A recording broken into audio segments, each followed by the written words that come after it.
In recent months, we've brought you several stories about the impact on music of computers and electronic instruments. Not surprisingly, similar things are happening in the visual arts, as visitors to the Kansas City Artists Coalition will get a chance to see this month. The gallery on West 39th Street is offering an exhibition of computer-influenced works by a variety of artists. Also featured is an installation by Lawrence resident Tim Forcade, who, Randy Mason reports, has been chasing electrons for quite some time.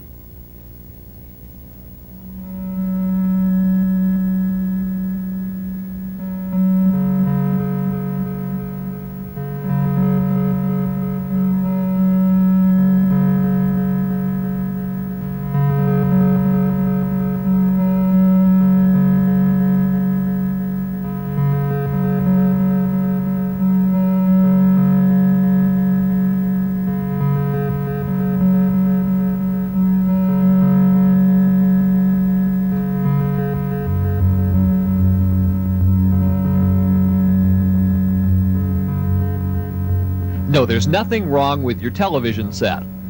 What you're watching is the beginning of a piece of video art by Tim Forcade called Delayed Pulses.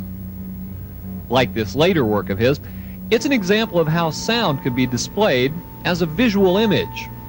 That's an idea Forcade has been pursuing in one form or another throughout much of his 20-year career in art and graphic design. So just who is this self-described compulsive guy? Moreover, what is he trying to tell us? And what kind of reactions does he really expect from an audience more accustomed to art in traditional forms?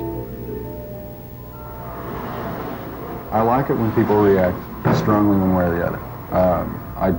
I'd much prefer that to, it's okay, or what.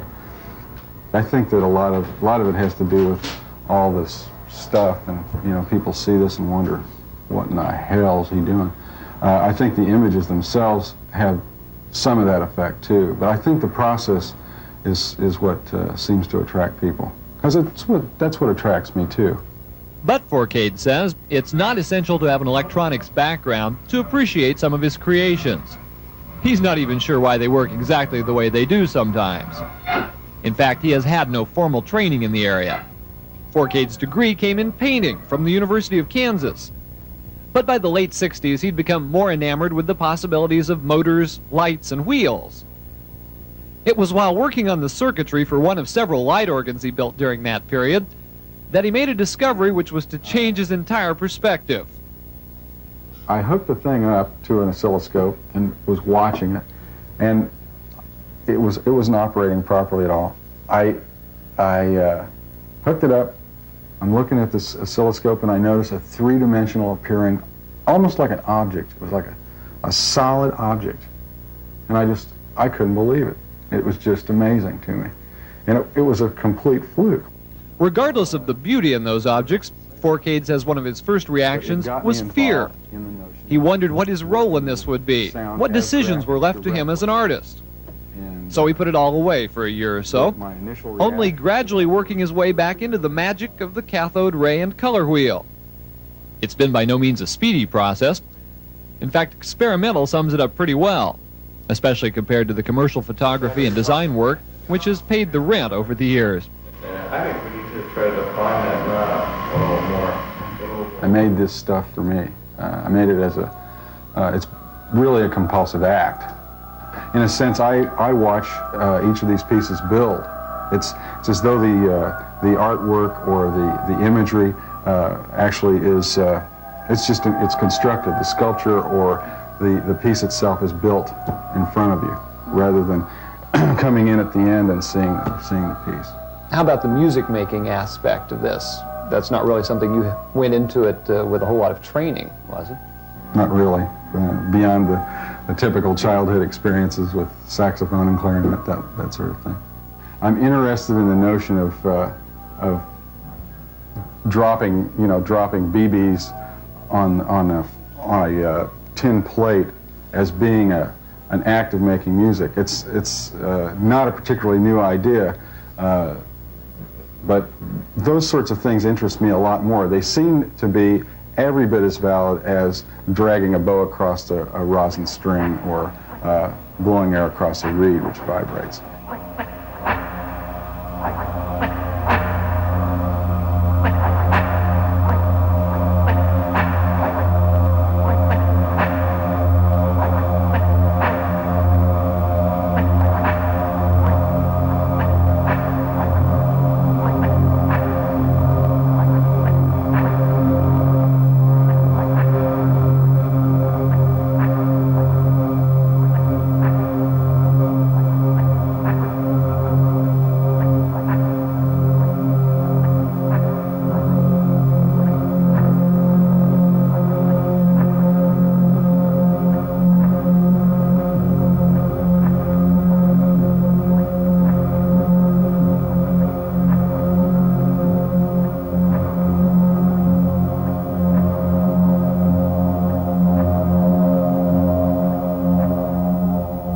case of Incantations, that piece was actually sung by me while I watched my voice on a graphics monitor, and the largest part of the process had to do with making the image move and form in different ways according to how I caused my voice to change, either the pitch or timbral qualities of my voice.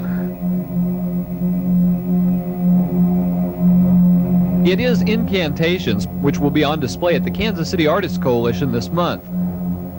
The videotape was made nearly 2 years ago, and though it's led to screenings as far away as Seattle and the Canadian city of Calgary, Alberta, it's been a while since the artist has had occasion to dust off his big black boxes.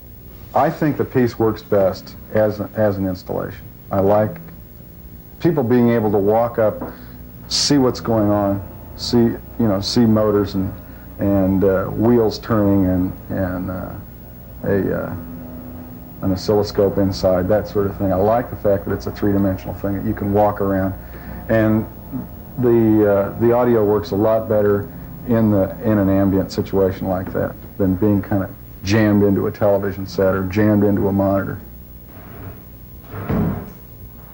Now, there are some little speakers Forcade wouldn't mind jamming sound into. He envisions writing a composition someday expressly for these little guys to accompany laser projections onto the big screen. Now, you probably shouldn't hold your breath on that one, but you might want to know he is making progress on another of his ambitions. With the help of a computer, he's working on what else? A sound-activated light shirt. What I'm doing is to try to establish some sort of a criteria for the placement of sound on my body, so that as I speak, or as tape recordings run in the background, or as other people in the immediate environment speak, the shirt, suit, drape will light up.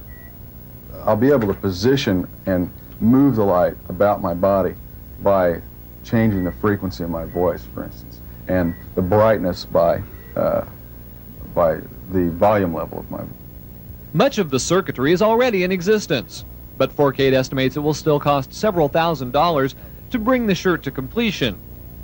In the meantime, he's been building on his knowledge of and fascination with the computer in a variety of ways. He's used it to help develop designs for a diaper package, for magazine covers, and contour maps like this one that can be transferred to paper with the help of a very hyperactive plotter. When you draw with traditional media, more traditional media, and you complete the drawing, what you have is a finished drawing, and that's the end of it. When you work with a computer and you complete a drawing, you've established a database. You've created a database. And the drawing is a manifestation of that. But that manifestation can be worked and reworked, colorized, stretched, smashed, plotted, videotaped, etc., over and over. And those sorts of issues just fascinate me. Apparently, one of the great things about computers is the opportunity they provide to search for glitches in supposedly glitch-free software, with the hope of generating more unpredictable consequences. And after all, that's pretty much the path in the art world that Tim Forcade has chosen to follow.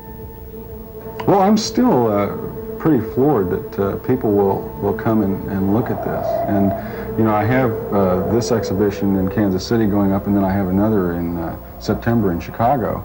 And so there's still, people are still interested in this and in this work. So I'm really pleased.